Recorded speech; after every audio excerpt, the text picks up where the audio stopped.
It's great to see you finally sporting the belt, man. I know it was long fought to get there. I guess certainly it was a great night for you, but you've had a few months to process. What does the whole thing mean to finally accomplish it? To be honest, like it feels amazing, first and foremost, and happy to be here with you guys. But to be honest, I didn't even bring the belt because for me, the belt is not gonna help me when the cage doors closes, right? So I was like, that's last season. This is a new season. I'm not defending anything. I'm coming here to get a new one. Yeah. I wonder what the mindset is like, right? Because in traditional MMA organizations, you do hear champs say that, right? They're like, "Well, no, I'm going to win this belt again." Yeah. But that's actually true in the PFL, right? Yep. Like you are no Yep. longer Yep. the champ. So is that difficult? I mean, does it like provide you with something that you do have the belt and you know what it takes to win, or do you feel like you're just another challenger at this point? So at this point, I look at it this way: like I've fought 3 seasons to get up to where I'm actually gonna fight for the belt and winning the belt. So I believe that I became better and I improved and I worked on what I needed to work on to be able to get this medal, right? But by no means am I thinking that I'm going into this season as the champion or nothing like that. I'm going in more hungry than I was last season because now I know that I found the path and I'm gonna actually try to make a statement this season. It's awesome. You stayed busy in the off season, right? Trip Yeah. to Senegal, it looked Yeah. like. I mean, what did that mean to you? It looked like a pretty Oh special time. my God! Like I went to Sweden, I went to Senegal, I went to Vietnam and Bali, but both Sweden and Senegal, like they embraced me a lot. Like it was so amazing. It's hard to understand how people can be so happy for you, uh, and like I got the best reception ever. Like I'm so thankful. So that's why, like my motivation for this season, I promised them I'm coming back with 2 next year. Yeah, so the motivation is just fire. That's awesome. Yeah. Is it a difficult mental grind? It seems like you're in a good spot and you're excited, right? But I Yeah. mean, you know how long the season is Yeah. and how much it takes to get to the top of the mountain again. Yeah. Is it mentally daunting a little bit to be like, I'm starting at the bottom and got to go all the way up again? Both yes and no, because the thing is, like I said, I've been doing this format now for since 2018.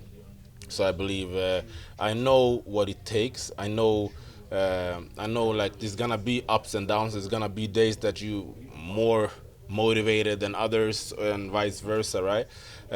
Cutting weight 4 times is not the most fun, but for me, I wake up every day, and to be honest, I feel like it's a privilege.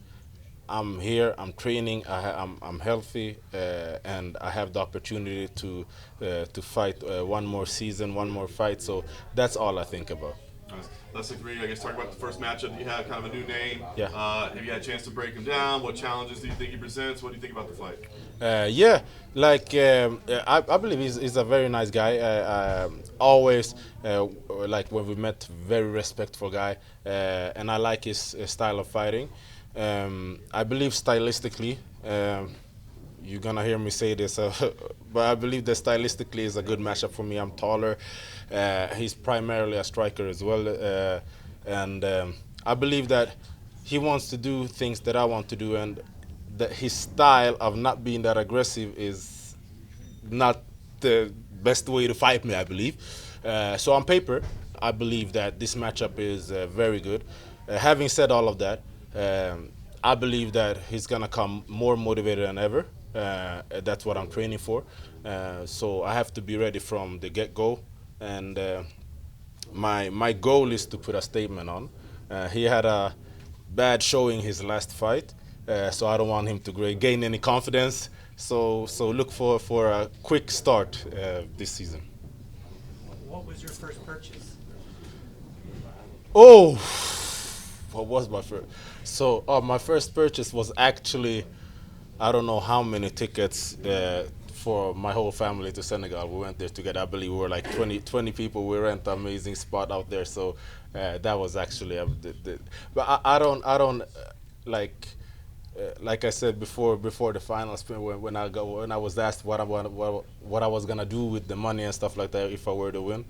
For me, just being able to focus on this season and knowing that I don't have to worry about rent, I don't have to worry about nothing like that. Just I can invest in seeing a chiropractor every day if I need to. Like, so for me, I'm just trying to stay have the longevity in this game, you know. So I'm investing in myself. So we're not going to see you driving a Lambo and like four Rolexes? I did not say that.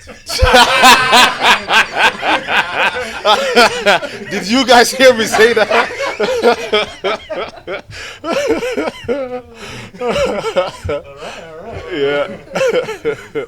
Who were some of your main training partners this camp? The team here is amazing. Starting from the coaches with all the fighters. I've been training a lot with people with both, like all different sizes, and people that fight southpaw, people that fight orthodox. I've been training with Marvin, Sean, Chris, Brad a lot. Have Shimon that came in from Israel just now. Edmund Sharbazian. I know I'm forgetting people. Nicolas Mota.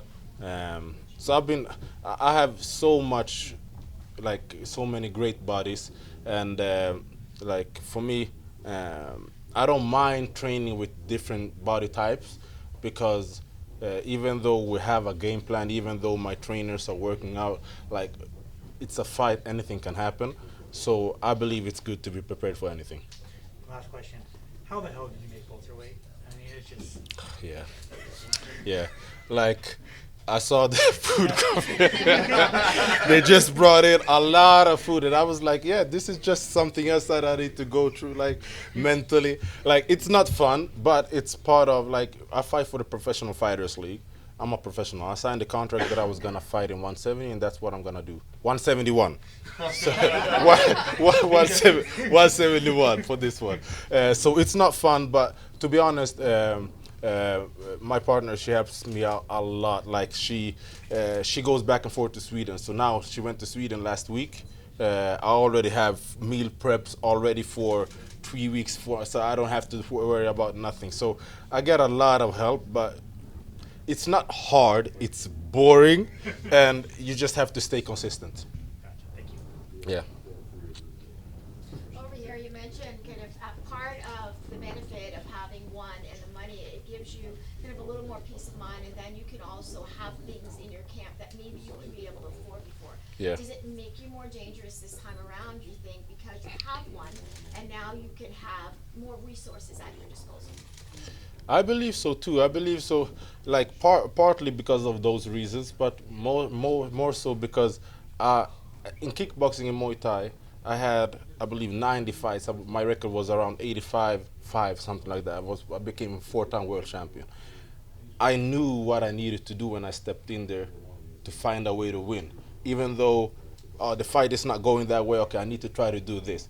And that's what I feel like I started to get last season. So having that now, like the confidence and in my ability and in my preparation, I believe that is gonna make me more dangerous.